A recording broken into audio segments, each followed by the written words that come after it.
You're listening to the B&H Photography Podcast. For over 40 years, B&H has been the professional source for photography, video, audio, and more. For your favorite gear, news, and reviews, visit us at bnh.com or download the B&H app to your iPhone or Android device. Now here's your host, Alan Weitz. Greetings and welcome to the B&H Photography Podcast. Today, John and I will be talking about a subject that crosses the minds of most of us, especially photographers, and that's the loss of one's sight. We're going to start our conversation with photographer Pete Eckert, who in fact is blind, and learn about his workflow process and his career. Pete is a California photographer who has shot for Google, Volkswagen, Swarovski, and Playboy magazine. His photos were used in the TV show NCIS and on postage stamps for the United Nations.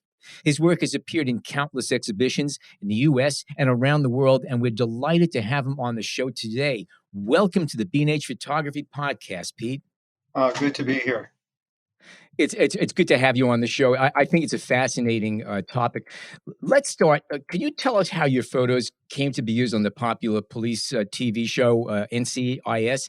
And did they base a character on you? Not a permanent character, but they had a blind photographer. He was sighted, but he played a blind photographer.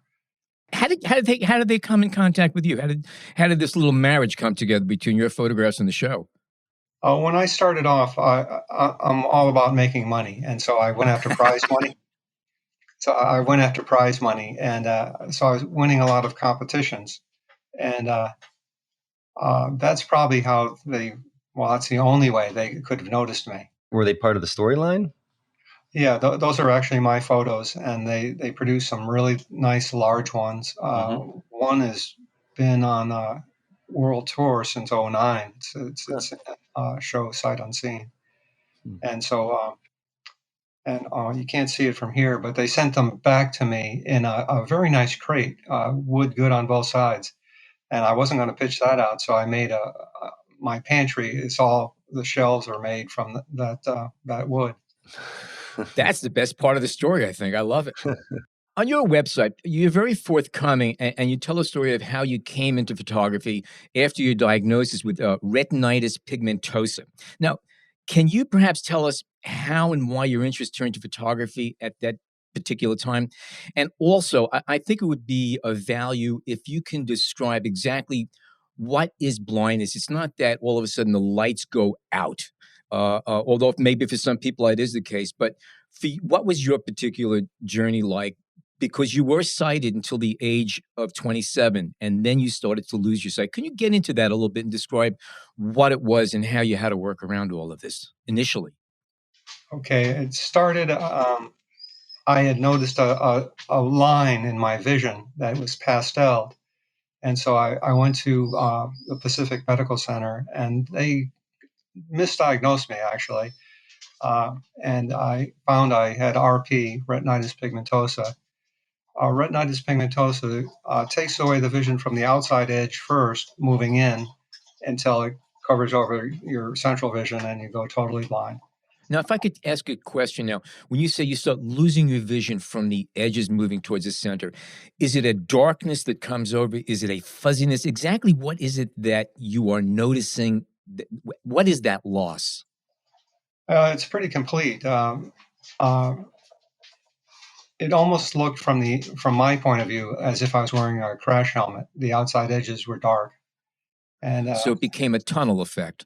Very much tunnel. Okay. By the time I hit grad school in the '80s, it was like I was looking down a straw. I could read 2 letters at a time. I made it through graduate school reading 2 letters at a time. Wow. And so I had a tape recorder and a bicycle, and that's about it.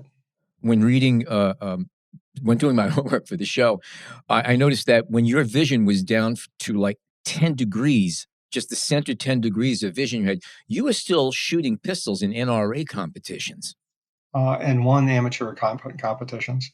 Wow. I mean, so that kind of describes it. So you basically had nothing all the way around but the center tube of vision, and it was good enough to be able to still compete in that sense. That had to be very bizarre.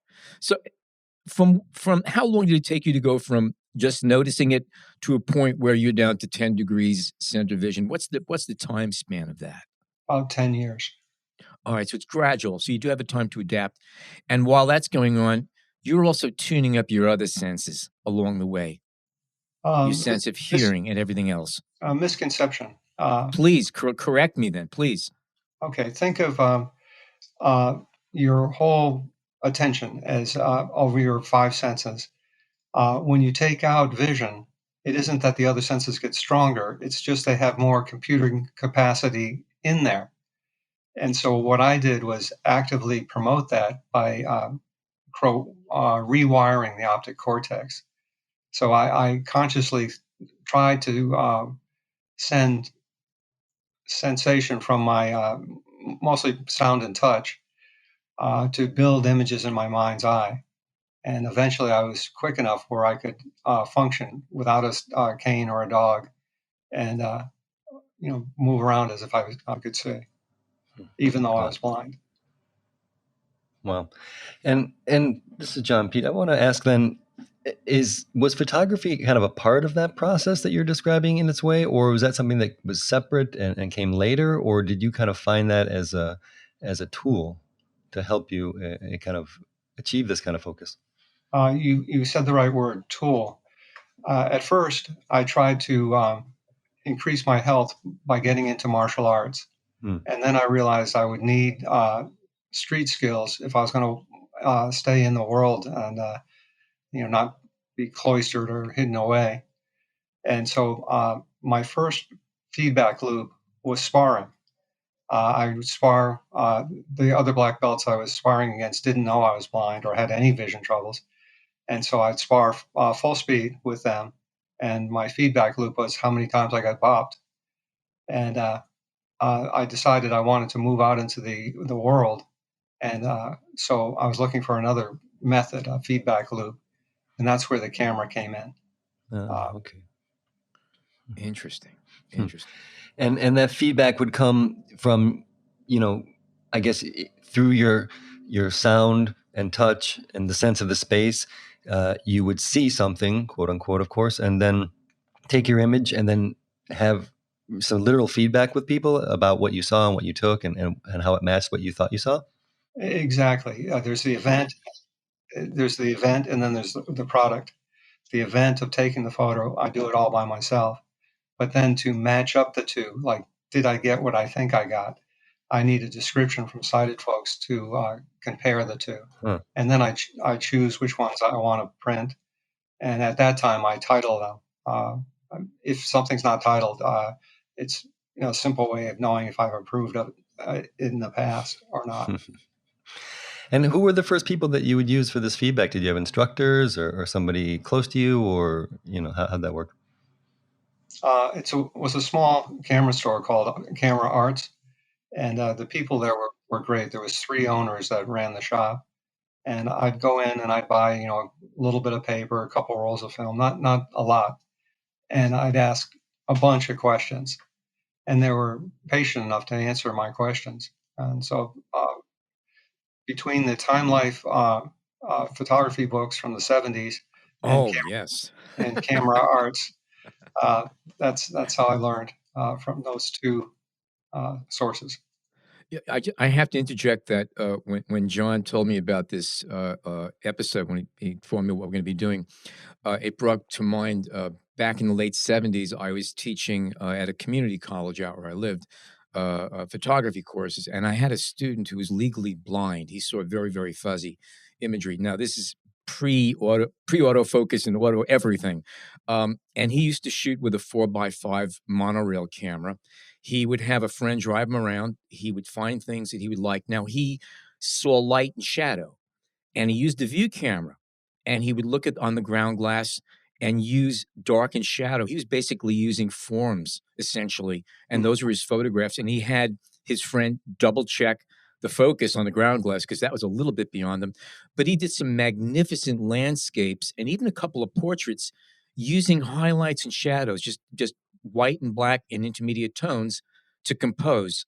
And his work was absolutely magnificent. And you wouldn't know that he was not fully sighted. Yeah, I can produce images to mimic sighted people, but why would I do that? From my point of view, I want to portray the blind world and bring that out to the sighted. And you Realm. do that well, I might add. I mean, your work is really just it goes into a different dimension, and that's because I think it's affected by the dimensions that regular photography isn't necessarily in touch with. Well, I can take regular snapshots. I do what I call storyboards.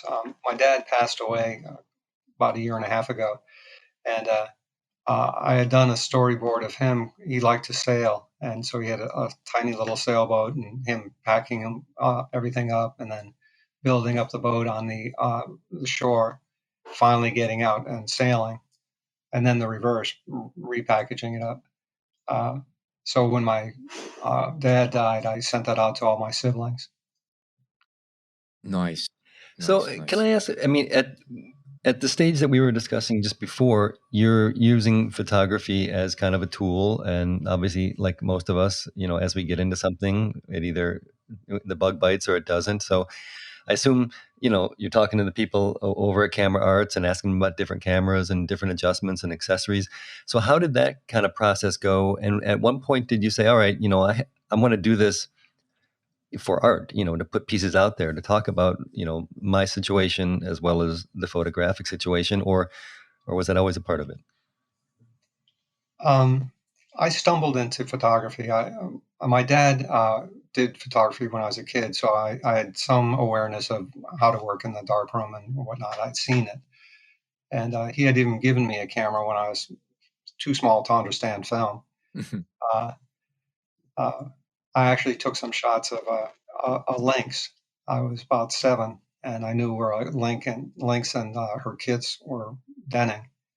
And I went on a day that in New England they had an ice storm, so all the trees were encased in ice. There was snow down, and I was in a little ravine, shooting across the ravine. And I still remember the shot.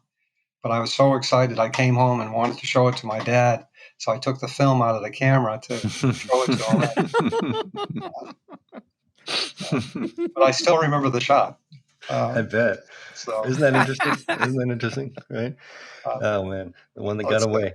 I took you on a tangent. Can you reel me Yeah. back into your question? Yeah, no, photography for a lot of us goes from hobby to we get into the gear a little bit, and then we do or we don't kind of take it to the level where we call it an art, right? And we want to put stuff out there for people to see. And I just wanted to hear kind of how that process went for you. And I mean, I know you were a sculptor prior, to going blind, so obviously this is working as an artist is part of who you are, right?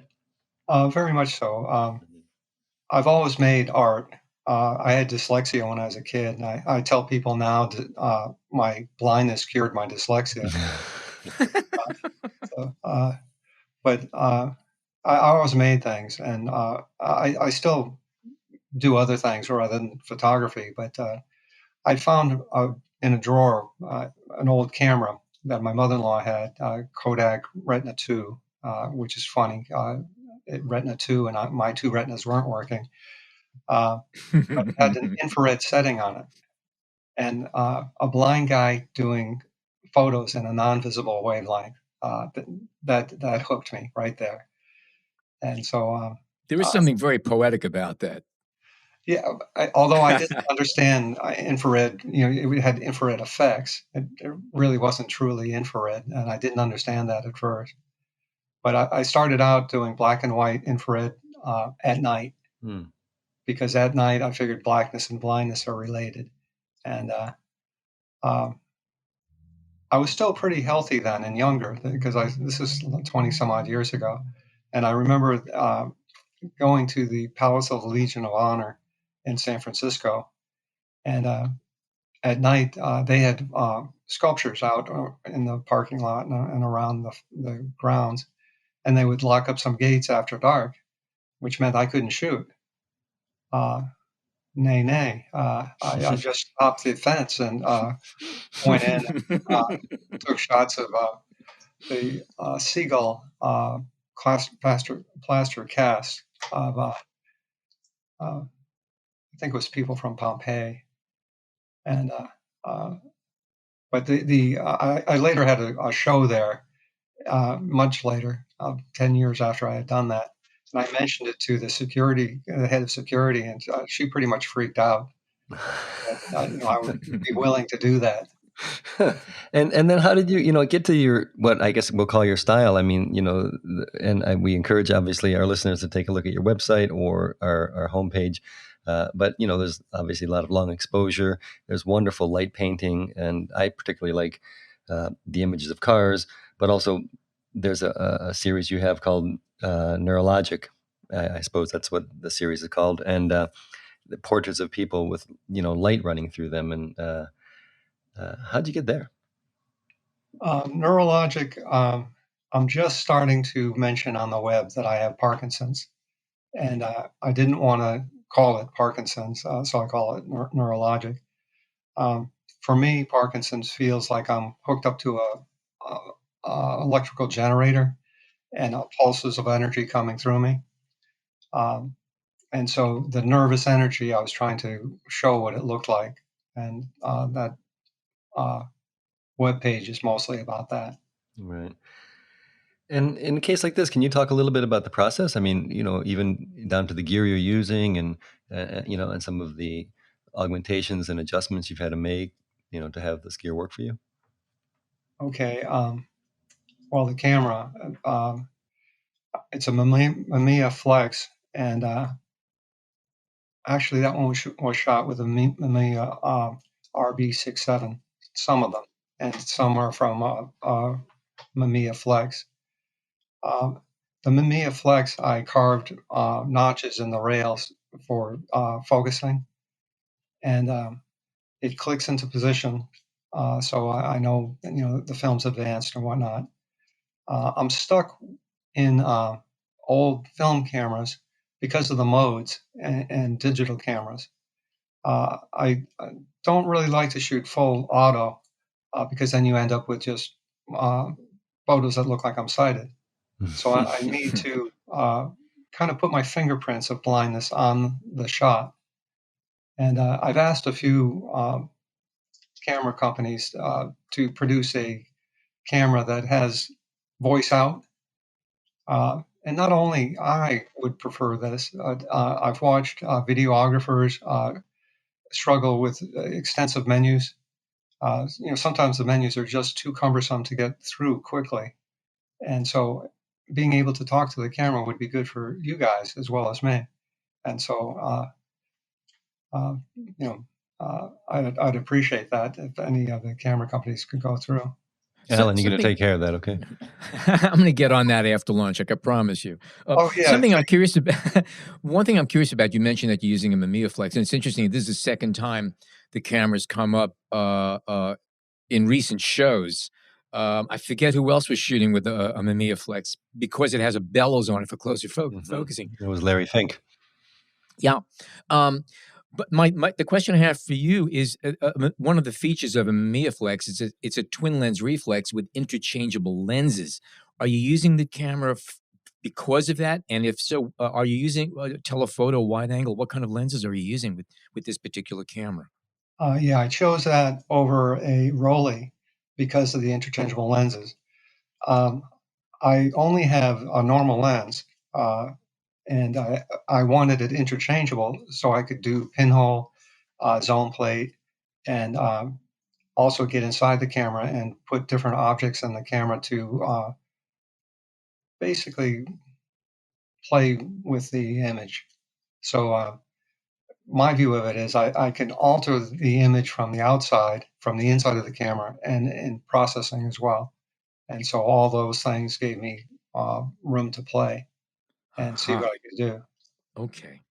I've even stuck crystals inside my camera, trying to see what it would do with the light. Interesting. Oh, wow. That's right. You can do that. Yeah. You have an open area for the lens. That's correct. Yeah, that'd be great. And have you worked with prisms? Because I have a photographer friend who shoots a lot with prisms, and I guess some of them are crystals as well, but they're usually out in front of the lens. Not much. A company out of Australia sent me a Diana camera and a bunch of their film. I forgot the name of the company. It would be nice if I remembered it for them. But I basically destroyed the camera, taking it apart and making different things to insert it. I put it on a pole and took shots under my car while my wife was driving. I hung it off a bridge as if the trajectory of somebody committing suicide. As you're walking up, I took a picture and then another and then another, and then with a broomstick held it over as if the person actually jumped. And I was taking it apart and, the camera and doing all this stuff to it. And by the end of the 10 rolls, the camera was destroyed. It was all held together by crazy glue and tape and How'd the images turn out? they liked them. Okay. One of them's on my That's website. what counts. One of them's on my website and called Tunnel. I think one of the first galleries. I wanted to ask maybe again about your control of time when you're shooting. I mean, how experimental is that, and how how precise do you like to be? I mean, is that even part of the process with you? At first, I would literally count off one potato, two potato, and then I bought a talking timer from Radio Shack. Radio Shack's no longer around, but giving you an idea how long I've been playing with this. When I developed, before I had the talking timer, I would drop nickels into a jar to count the time because I had to have an accurate sense of time to develop and print. And so, And do you always like to go to the print? I mean, it sounds like making a print is always part of the process, if only to show it to somebody to get a confirmation or a feedback. Yes, I was doing contact prints, and I can do what I call sample prints, but I don't sell those. I just do small, like 8x10s. And I tried developing in color, but color is too finicky for me to work at home. So I send that all out. And kind of following up on the question about time, I'm curious what your thoughts are when it comes to, do you appreciate the happy accident? Do you look for those? Do you realize that, or do you like to think that that's, the highlight of the work at times? I like happy accidents, but remember the bang for the buck I get is making the photo that I've conceived the same as the actual product that came out. So I get a little frustrated when accidents happen. I just finished a shoot in the Redwoods. I was going into the Avenue of the Giants, Redwood Grove out here in California. And then I'd re-roll the film and go into churches and take pictures of the stained glass. Well, in some of the photos, I forgot to revolve the back of the camera. Oh, yeah. So the first shots were one way and the others were revolved 90 degrees. And so I ruined the shoot. I got a few things, but not as much as I wanted. But my friends liked they called them cross grain images. I haven't accepted them yet, but it's hard to fail when you're doing a shoot of the Redwoods. Okay, we're going to take a short break and we come back more with Pete Eckert and his commercial photography. Stay tuned.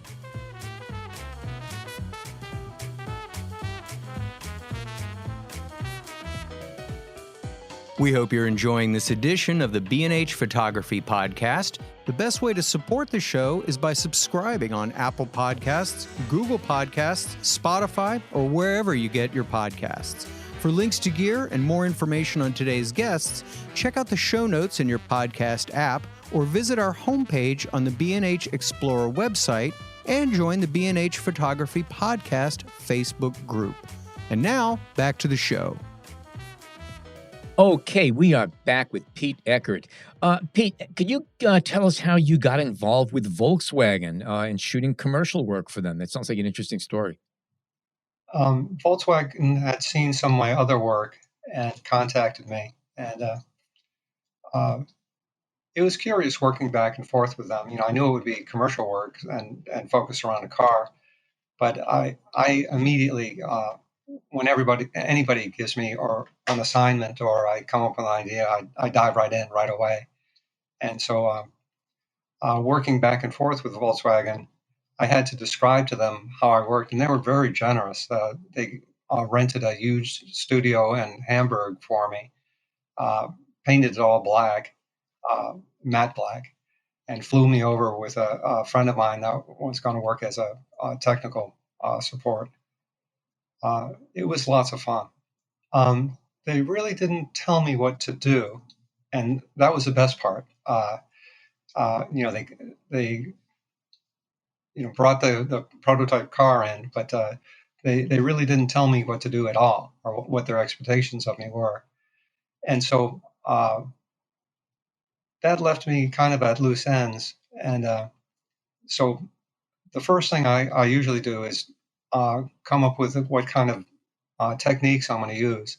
So I had my wife drive me out into the Delta, the darkest place I could find, and I played with different techniques on our own little pickup truck to see what I could get.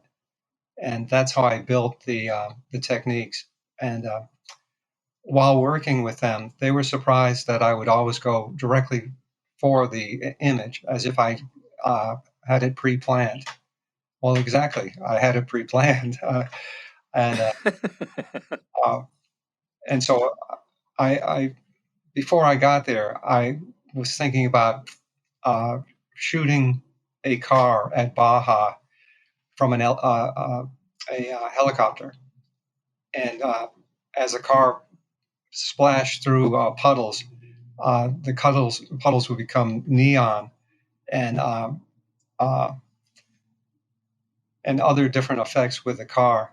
And so when I got there, of course, they didn't get me a helicopter, but I asked for a cherry picker, and the cherry picker shook a little bit, so I couldn't get long-term exposures. You could get short, but they did have a 9 foot tall tripod, and so 9 foot became the maximum height I could go in my shoot. So I just accepted that, and so uh, they really didn't understand that I needed dark. They had about 40 people, way too many people for me to work with. I usually work by myself. That's one of the factors of when you work on projects, is especially big budget like this. Everybody's there. Everybody is there, and that is a real thing. And it's interesting to hear you say that it definitely affected you, because it can. We've had other photographers on in the past who've talked about working on commercial projects, and one of the things, the challenges is getting rid of everybody, just getting them away so you could actually sit and think and do what they hired you to do. Oh, you said it very eloquently. Um, I had my technician, and I chose two other guys, and I told them that they would be my team. And the other people were smoking and using their phones too much. So I told two of the techs their job would be to get everybody out of the studio. And they were going, really? Even, the higher ups? And I said, especially the higher ups. Everybody's out. And Yes. so they introduced me to the staff, and I described that what I was going to do was produce art. And my second objective was to fulfill the terms of my contract. And In that order. in that order. Ooh. And so they were a little surprised at that, but they knew that I was going to drive right towards art. And I figured if there was going to be some problem, I'd like to know about it right up front, the very first day. Do you mind talking a little bit about the shoot with Playboy? I mean, because that sounds like a whole other thing. And I looked at those images too. Obviously, you have a model. You're working in the street, it looked like. And how was that situation, controlled? And how did you work with that crew or that team? I didn't tell Playboy this, but I had decided to do shots that empowered the women and break new barriers. I definitely produced work that unlike any Playboy I'd ever seen before. Yeah, I'd say that's pretty fair to say. And working in the street, I mean, I guess there must have been a production team with you at that point. Only one person came with me, Wow. and he knew I like film noir, and he knew where the old buildings were and some of the old uh, Alfred Hitchcock shots. And so he drove me around, and we set up taking pictures, backgrounds for my images. Who was your feedback person for these shots? Did you just hand them over to the magazine at that point, or did you have somebody, like you said, kind of verify it was what you were trying to go after? I didn't get to pick which shots they took, but I worked very slowly. So I shot for them for 2 days, and I produced 39 images in 2 days. But what I do is very labor intensive. Yeah. And so I think my success rate was, I think there was 21 or 2 photos out of 39 that they wanted. Oh, great. Well, that's a very high success rate, especially if you consider how much the average photographer would be shooting on the same assignment. Shooting with conventional, 35s or medium, digital cameras, be blowing through like thousands of stuff, just going for it, but you're taking your time. Is it safe to assume that you're using your Mamiya with this? Yeah, that was a Mamiya Flex. That was before I got the RB. Okay. The RB and not the RZ. RB. It's not the electric one. It's the RB. Let me ask you, with light meters, for instance, do you have other people do your readings or are you just guessing based on experience? Because a lot of your work, a light meter will be useless for a lot of the things that you do. So how are you basing your exposures? What's your starting points? Well, I do have a light meter. It's a Weston Model 4 from probably the 40s or 50s. Easy, sure, yeah. And the fix-it store I bought it from, first thing I did is ask them to take the glass off. And they asked why, and I said, well, I'm blind. I'm going to touch the needle. And the reason I bought that particular light meter is it had a screw on the back. If you knocked it out of calibration, you just loosen that screw and it would go back in calibration. That's correct. Yes. Yep. You could zero the thing with a little screw in the back. Yes. And it also has a slider that locks the needle down to the setting. So I don't have to read the light meter in the same fashion you do. So I actually read it upside down. I had my wife put 7 dots on where the numbers are. And then by trial and error, I learned to associate each one of those dots with a certain amount of light. And that's pretty much how I figure out light.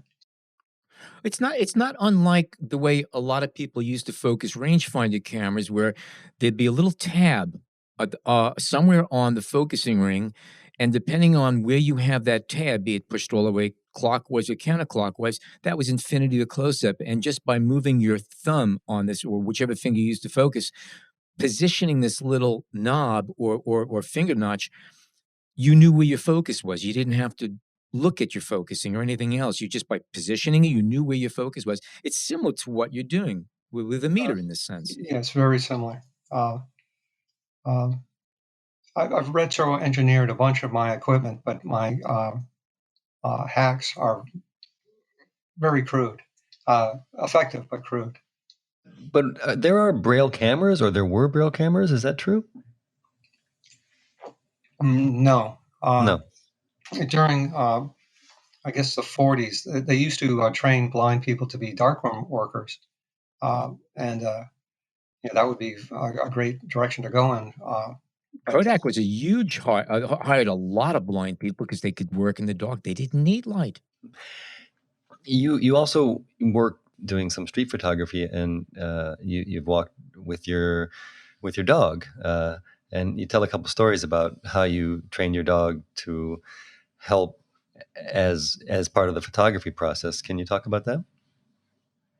Probably the most dramatic thing my first guide dog did for me it was strange for me to be out taking photos, and I didn't really look that blind, but people knew something was wrong.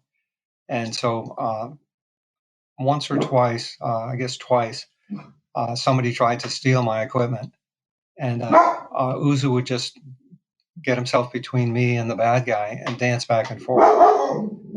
Uzu looked like a big black wolf. Well, he knows you're talking about him. I'm just saying, just bring up the subject, and he's getting agitated. Well, that's Hunter, my fourth guide dog. So, Okay. Okay. But Hunter's complaining because somebody's parking their car out in front of our house. I bark at the same people. I understand. I do the same. I go to the window and I bark at these people. I do. Well, that's New York. It's true. So is that something you did a lot? Were you shooting in the street and taking your guide dog with you? Or was it just kind of a few times? Yeah, I started out, it looked like I was going to war. I'd have a camera vest on and, my tripod and all my other gear, and then the guide dog.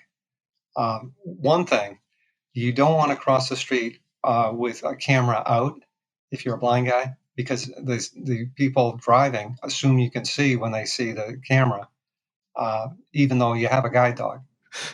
Sure, yeah. So what are you working on currently? Do you have an upcoming project, or is there anything, any assignments, any gigs, any jobs? I'm still working on that series of redwoods with putting the stained glass in. My goal is to get images as if the stained glass is just suspended in air, and then adding some of the pews and stuff in other shots. But I really want just the colored stained glass suspended in the redwood forest. I'm looking at some of the images. You call it forest dance, and in the redwoods also, but just real fascinating stuff. It's just beautiful. Yeah, yeah. And it seems that from your website, you have your work is kind of constantly on display. I mean, there's various shows going on, or maybe it's in permanent exhibitions. But do you have anything coming up specific that our listeners can perhaps check out? There's one show. It's on world tour since '09. Sight Unseen, and I'm not That's sure. a great name. Yeah, Doug McCullough put the show together. Great guy too. Actually, let's talk about the Sight Unseen show.